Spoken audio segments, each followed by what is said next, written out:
Esta declaración es esencial, porque es la que habla de que cada ser humano tiene que tener una vida digna en la que pueda ejercer plenamente sus facultades distintivas.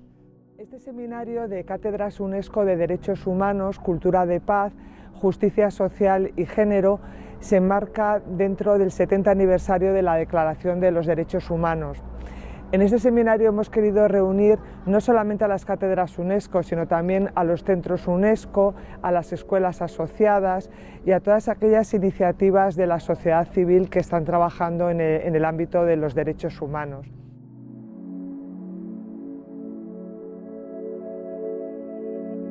Bueno, pues de lo que hoy tratamos es de que estos derechos humanos sean conocidos ampliamente. Y sean conocidos porque en el propio preámbulo se dice, en el primer párrafo del preámbulo, se dice: el ejercicio de estos derechos humanos es para liberar a la humanidad del miedo y de la miseria. Lo que tenemos que hacer es facilitar un contexto en el que estos derechos humanos realmente se sigan. Yo seleccionaría dos ideas o dos artículos incluso de la declaración que me parecen completamente relevantes en el mundo actual y para la Agenda 2030. Una es la aspiración que está contenida, la aspiración colectiva que está contenida en el preámbulo de la declaración, que dice esa aspiración de que toda persona viva libre del temor y la miseria. Y el artículo 5, que dice que ninguna persona puede ser tratada de manera cruel, degradante e inhumana. O sea, la Agenda 2030 lo que hace es un diagnóstico de cómo está el mundo mal repartido. Entonces, analiza pues cuáles son las condiciones para que todos vivamos, ¿no? Pero creo que el reto luego es porque eso al final genera una especie de denuncia. El mundo está mal repartido y parece que lanza el mensaje de que hay que repartirlo bien. Pero la pregunta, el reto, es ¿y cuál es la palanca para que eso cambie, ¿no? Entonces, a mi juicio, en mi humilde opinión, hay un punto que tiene más que ver con derechos civiles y políticos, que es el de la libertad de expresión, derecho de la información, que es el punto clave, ¿no? Si esa información no circula libremente, difícilmente habrá un clamor de respuesta, ¿no? Yo creo que ese es el reto, ¿no? No tenemos que esperar, porque nunca se va a producir, que esto venga de los gobiernos o de los estados.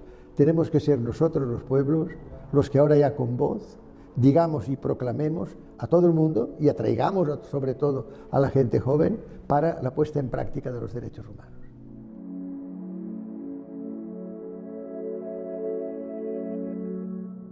Bueno, retos y desafíos yo creo que hay muchos. Yo creo que uno importante es de llevar de la teoría a la práctica, ¿no? Y bajar a nivel social, ¿no? Y que no se quede solamente en un papel escrito que queda muy bonito, sino que cale y que llegue a amplia parte de la sociedad que a veces no sabe tanto sobre estos temas, ¿no? A ver, yo creo que quizá el más importante, al menos en España, y así nos lo ha recordado el Comité de Derechos Económicos, Sociales y Culturales de Naciones Unidas, es la justiciabilidad de los derechos, de esos derechos, ¿vale? O sea, cómo conseguir que el ciudadano realmente tenga medios y modos para que las vulneraciones de esos derechos se cumplan. Bueno, a mí me gusta considerar los derechos humanos no como una meta, no como algo a conseguir, sino como un proceso, como un camino. Y en esa perspectiva los derechos humanos nos dan una mirada sobre el cual actuar. Si nosotros estamos mirando la consecución de los derechos humanos desde esa perspectiva de camino, y más especialmente en la educación, que es mi ámbito, vemos que nos queda mucho por hacer. Nos queda mucho por hacer en la educación, conseguir una educación de calidad para todos, que no haya discriminaciones de ningún tipo, que haya una actitud de compensación, es un reto. Bueno, yo creo que hay distintos retos, ¿no? Los que abordamos desde nuestra cátedra en la Universidad Carlos III de manera prioritaria serían, en primer lugar, la desigualdad creciente y todo lo que conllevan en términos de falta de reconocimiento de derechos humanos y de satisfacción de necesidades básicas. Pero también hay desigualdad, y también prestamos atención a eso desde la cátedra, desde la perspectiva de género, ¿no? Y otro tema también que nos preocupa bastante es la situación de las personas inmigrantes y de los refugiados. En Unescochea sobre todo trabajamos sobre los derechos económicos, sociales y culturales. Entonces, en ese ámbito, en los últimos años, la principal amenaza ha estado en la crisis y en las medidas de austeridad.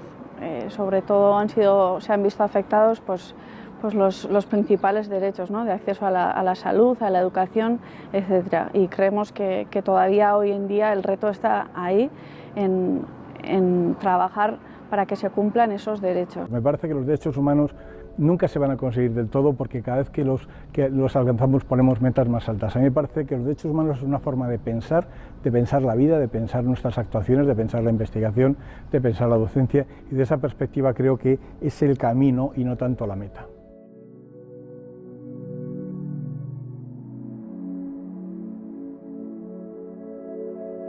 El papel de las universidades es muy importante porque las universidades generan conocimiento y entonces necesitamos más que nunca movilización del conocimiento, generar el conocimiento de manera colaborativa y hacerlo público para generar conciencia, para sacar los problemas de la invisibilidad, de la opacidad, de la oscuridad, porque los poderes intentan tapar todas las cosas que ocurren. Yo creo que en el entramado institucional democrático, ¿no?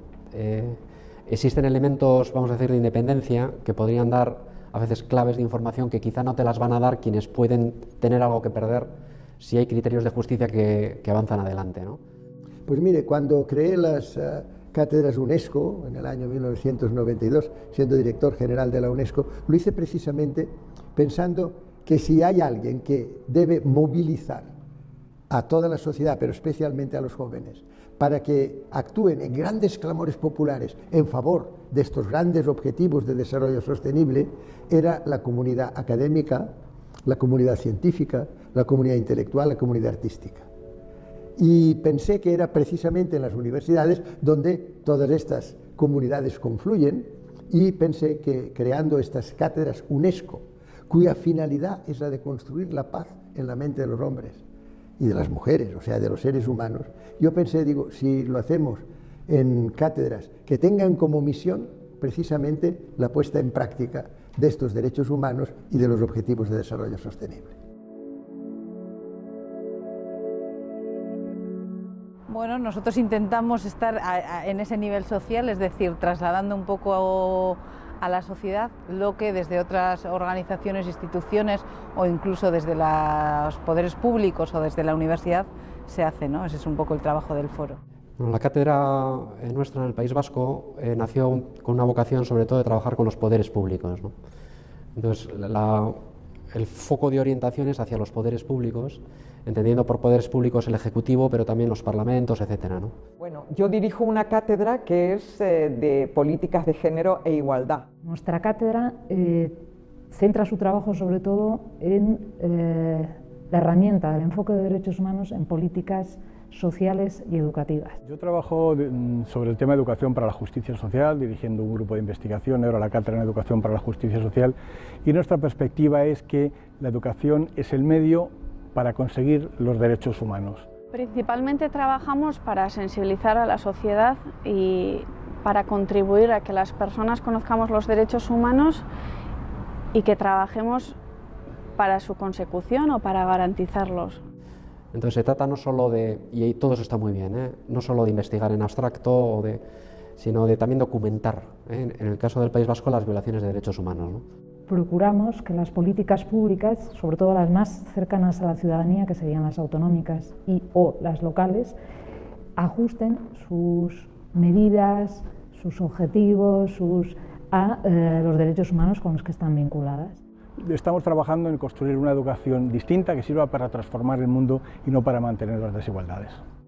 Porque considera que si no se logra la igualdad de género no hay posibilidad de buscar alternativas al modelo de desarrollo y de desarrollo sostenible y de marco civilizatorio. Crear conciencia en los estudiantes, o sea, nosotros tratamos de que los estudiantes entiendan cuál es la problemática y que propongan ellos también soluciones. Y para ello tenemos que ser muy conscientes de qué derechos tenemos y sobre todo ser conscientes de las vulneraciones de los mismos, porque bueno, si no los conocemos no los podemos defender tampoco.